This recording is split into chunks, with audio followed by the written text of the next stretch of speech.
Mercredi 17 décembre, mesdames, messieurs, bonsoir. Bienvenue dans ce flash d'information. Affaire Sweet Beauté, Ousmane Sonko et Adji Sarr se renvoient la balle pour la première fois. Les deux concernés dans cette affaire de viol présumé ont été confrontés à l'issue de ce face-à-face au palais de justice de Dakar. Chaque camp accuse l'autre d'avoir refusé de répondre aux questions du magistrat. Selon l'opposant Ousmane Sonko, ce n'était pas une confrontation mais plutôt un massacre. Et la plaignante Adji Sarr affirme avoir été déçue car l'accusé avait refusé de parler. Confrontation avec Adji Sarr, Ousmane Sonko estime que son accusatrice serait en danger. À la sortie de la confrontation hier au palais de justice de Dakar avec Adji Sarr, le président du PASTEF a fait une déclaration et précise que son accusatrice a été très correcte lors de l'audience. Dans la foulée, il alerte les parents de la jeune fille et leur demande d'aller récupérer leur fille qui subit toute forme de pression et de menaces. Le leader de PASTEF invite également les défenseurs des droits humains à se saisir. Dans l'actualité internationale, corruption au Mozambique, le fils de l'ex-président condamné, le fils de Armanda Guebuza, ancien président mozambicain, a été condamné ce mercredi à 2 ans de prison ferme dans le gigantesque scandale de corruption appelé la dette cachée.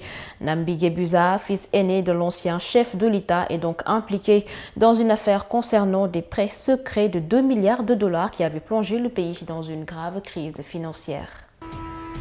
Toujours dans l'actualité internationale, la Chine va vers un allègement des restrictions contre la Covid-19. Pékin a annoncé ce mercredi 7 décembre un allègement général des règles sanitaires contre la Covid-19.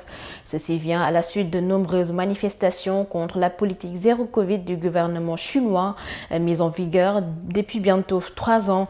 Désormais, certains cas positifs à la Covid-19 peuvent être mis en quarantaine à domicile et les structures publiques n'exigeront plus la présentation d'un test PCR négatif.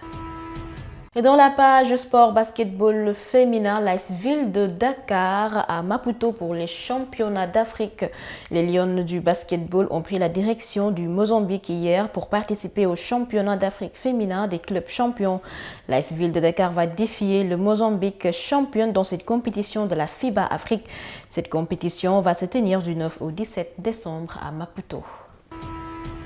Toujours en sport, en football, Qatar 2022, le Maroc en quart de finale. Pour sa 6e participation en phase finale de Coupe du Monde, le Maroc s'est qualifié pour la première fois de son histoire en quart de finale.